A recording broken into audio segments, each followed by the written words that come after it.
Hey guys, what's up? Welcome back to this week's video. I'm very sorry about my bad lighting. The sun just came out as I pressed play and my curtain is already pulled in front of the window as far as it can go without covering my phone. So I can't do that. We'll work with it. My finger, injured, taped it together just because it's swollen a bit, just to give it a rest. Which finger is it? The middle one. Dad was making me laugh because I was in a lot of pain and crying by using it to flick me off. Yeah, you don't need to know that. So, what is this video going to be about? Because as the title will probably be Introduction to WOT. What is WOT, you may ask? WOT is the Wheel of Time. The Wheel of Time. You can't see it. I can put it on my mug. So for those of you that don't know, The Wheel of Time is a high epic fantasy written by Robert Jordan. It spans 14 books, 14, you heard that right, plus a prequel. And it follows along a group of characters as they leave their home and kind of have to journey and become heroes almost. But if you've been around this channel for a while, you will know that I adore these books and that beginning of 2021, beginning of this year, I finished the series. I was very proud of myself. Me and Dad finished it not long after each other. I think I finished like a week after him. And yeah, the trailer came out for the TV show the other week, last week, a few days back. Today's the 6th of September, by the way. And it put me in a proper Wheel of Time mood. And I kind of realised, you know, not many people will know what the Wheel of Time is. Not many people will know. So you know what we're going to do? We're going to do an introduction to the Wheel of Time. That's what we're going to do. Yes, it is. So a few months back, my family were doing weekly book reports, book reviews almost, where we would pick a book either that we'd read or we loved, and we would tell the family about it. And I will link the previous video I did. I did 2 of these book reports. One of the Grishaverse, which I have filmed for this channel, and I will link above somewhere, one of these corners. And I did a Wheel of Time one because I'm me and I can't not do a Wheel of Time video. Wheel of Time talk. This one took longer than the Grishaverse one. I think this one took more, around like half an hour, 45 minutes. So this may be a long video. Do I care? No, I don't. It's worth it. There will be no spoilers. It is spoiler free, if you're worried about that. It is an introduction to the world of Robert Jordan. And I have a PowerPoint presentation to go along with it. So you're not going to be seeing my glorious, beautiful face. No, no, no. You'll be seeing the PowerPoint presentation and hearing my voice. A little less thrilled about that. But anyway, we're going to put you to the side. So, let's get straight into the video. And I hope you enjoy this introduction to what I would consider my favourite fantasy series, The Wheel of Time. Okay, let's go.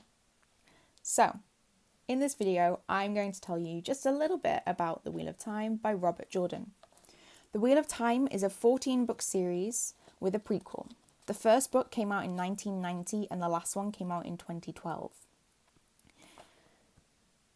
These are some of the covers. These are my favourite covers of the series. There's also a companion novel, by the way. And these are all of the different covers, not including the brand new covers that are coming out this in like tie-ins with the show. Can you guess how many copies of the books there have been sold worldwide? I'll give you a minute to guess. Right, if you leave your guesses in the comments, you can see if you were right. Okay, I'm going to tell you. The series has sold over 80 million copies of the books worldwide. 80 million. That's a lot of people buying these books. Now, can you guess how many chapters are in this 14-book series? How many chapters? How many? Again, Leave your guess in the comments. If anyone gets this right, I'm not kidding, I will reply to your comment with like a wow, because I had no idea. Okay, the entire series comes up to 704 chapters. 704. Now, can you guess how many words are in the series? 14 massive, massive books. Massive. There are over 4.4 million words in this series. How long do you think it would take the average adult to read this series? This answer shocked me. Really shocked me. The average adult would require 1,007,640 minutes, which is 294 hours to read it all, which is insane. The series is also the 6th best fantasy series. Personally, I think it's the best, but there are more. Now, overall, the universe of the series was never given a name by Robert Jordan, the author. So the fans decided to name it Randland. Rand is one of the main characters, and we will get to him later. There are many, many different cities and kingdoms. We've got places like Caemlyn and Faldara and Tavalon and Ilion and the Waste and Aradomon. But over here is where our story starts. Over in the Two Rivers or Emmonsfield. That's where we first meet our main character. But I'll talk about them in a moment. For now, we're going to focus on some other things. In these books, there are lots of different beings. Gleeman, Ogier, Aiel, Trollocs, Myrddraal, and Aes Sedai, just to name a few. As you can, they're very creepy. The Trollocs and the Myrddraal are very scary. Now, the magic of this world is called the One Power. The power is made up of two different halves. You have Saidin, the male half, and Saidar, the female half. People who use the power are called channelers. But something happened in the past, and there are no male channelers anymore. But the female channelers are called Aes Sedai. The Aes Sedai are a group of women that can use the power, and they live at the White Tower in Tavalon. The Aes Sedai are led by a woman called the Armelin Seat, and the Armelin is a public leader of the White Tower and considered to be more powerful than any monarch. The Aes Sedai is split into 7 groups, all focusing on different things. For instance, you have the Red Sisters. They focus on finding male channelers and taking away their ability to channel. They bond no warders, and I will get to warders in a moment. The head of the Red Sisters is called the Highest, and the Red has the most members, their numbers coming up to something around 200 members. Next, you have the Green Sisters. The Green are the Battle Archer, and they are training and getting ready for the last battle, where a man called the Dragon Reborn will face the Dark One and rid the world of him. The head of the Greens is called the Captain General. Most Greens bond more than one warder. Then you've got Grey Sisters. They focus on diplomacy and politics. They are the 3rd largest Archer, and their head is called the Head Clerk. Brown Sisters focus mainly on gathering knowledge. They spend their time in the Tower Library reading. They are the 4th largest Archer, and unlike the other Archers, they are led by a ruling council. The council does have a head called the First Chair, but she is considered equal to the others. Then you have Yellow Sisters, who are the healers of Aes Sedai. They are always looking for new ways to heal. They are the 5th Archer, and their head is called the First Weaver. Then Blue Sisters focus on justice and righteousness. They are the 6th largest Archer, and they have the biggest eyes and ears network, which are kind of like spies out in the world. Their head is called the First Selector. And lastly, White Sisters focus on logic and philosophy. They are the smallest Archer, and their head is called the First Reasoner. They apparently bond no warders. Warders are people traditionally male that allow Aes Sedai to bond them. Once bonded, they become their Aes Sedai's bodyguard. Through the bond, a warder gains greater stamina and physical prowess, a greater captivity to resist against evil, and ability to sense shadow spawn at a distance, and greater resistance to injury. Now, I think I need to talk about some of the other characters. There are more than 2,782 named characters in this series, so I've just picked 8. First up, we have Rand al'Thor. Rand is a shepherd in the Two Rivers. He and his father Tam live on a small farm and look after sheep. Then there's Matrim Coffin, or Matt. Matt is a prankster, And in fact, the first time we meet Matt, he actually asked Rand to come and help him and another boy in the Two Rivers set a badger on the girls. Then there's Perrin Ibarra. Perrin is a blacksmith apprentice in the Two Rivers, and of them all, I think he's the most kind-hearted. Then we have my personal favourite character of the series, Egwene Alvear. When we met Egwene, she'd reached the age where the women's circle deemed her old enough to braid her hair, and she and Rand are promised to each other. There's Nynaeve Almira. Nynaeve is the village wisdom, which is the healer in Emond's Field. She's the one people turn to when they're ill, and Egwene is Nynaeve's apprentice. Then we have Moiraine and Lan. Moiraine and Lan are travellers that have just arrived in Emond's Field. From the way they dress, people believe they are a lady in her guard. And lastly, we have Thom. Thom is a gleeman that came all the way to the Two Rivers for Beltane. So what happens to start this story?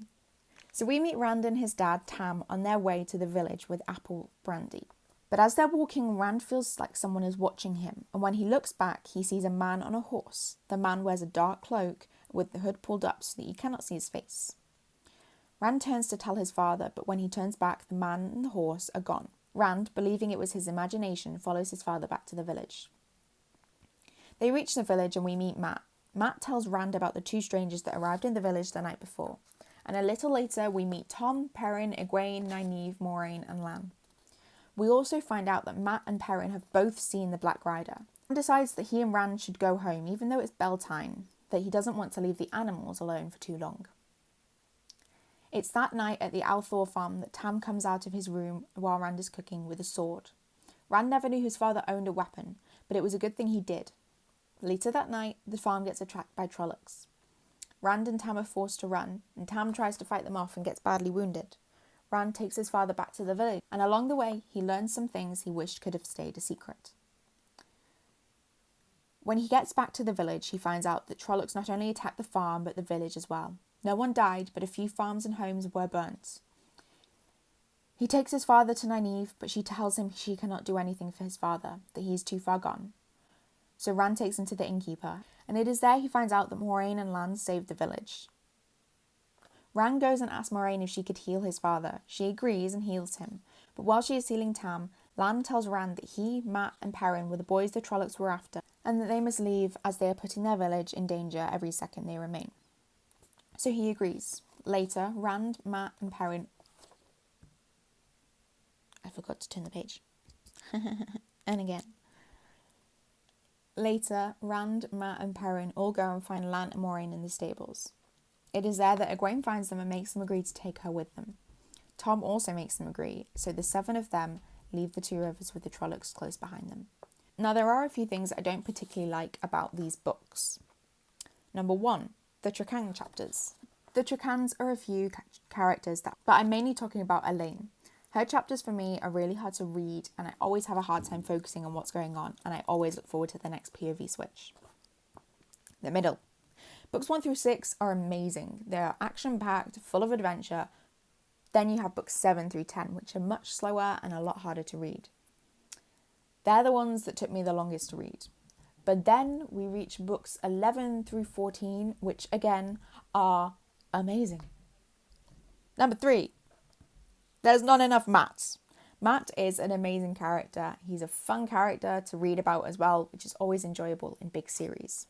He's my favourite male character, and he has some truly amazing moments, especially in the last 2 books. But I really wish there were more Matt chapters. While there may have been things I don't like, there are even more things that I love. The character friendships. These books are about a group of friends that have to leave their home and undergo a lot. But throughout the entire series, they remain friends, and as they go along, even more friends join them as the journey goes on. Number 2, the plot. The plot in these books is so thick with excitement and wonder. I love how detailed the plot and the story is in these books, and how it can just grasp your attention and not let you go. And then number 3, the moments between characters. There's a moment in one of the later books where a certain character threatens another character. At the beginning of the series, they would never have dared to threaten, but it's all such a fun moment, and it shows just how far these characters have come. Now, I want to give you 3 reasons why I think you should read these books. Number 1, it's a funny read. The books do get darker as they go on, but there's plenty of laugh out loud moments in these books, and I'll be honest, most of them have something to do with Matt. Number 2, the battles. These books are full of fighting, and whether they're huge battles or just stupid arguments, a storm is never far away. And number 3, it sucks you in. Read books 1 through 3 and you'll be hooked. You won't be able to stop reading and you'll always want to know what comes next. Now I've picked out 2 of my favourite quotes to share with you. Number 1, the wheel weaves as the wheel wills. Maureen. Maureen says this a lot throughout the series, especially in book 1. And if you think about it, she's saying that everything will happen. And we are part of a bigger pattern and we all have a part. We are part of a bigger pattern and we all have something to play. And we all have a part to play. Number 2. In one age, called the third age by some, an age yet come, an age long past, a wind rose above the great mountains of mist. The wind was not the beginning. There were neither beginnings nor endings to the turning of the wheel of time, but it was a beginning. This is a quote, and if you read the books, you will notice that every book starts like this. I love this quote, and hearing it the last time made me sob. So that's it for today. Thank you for watching this video.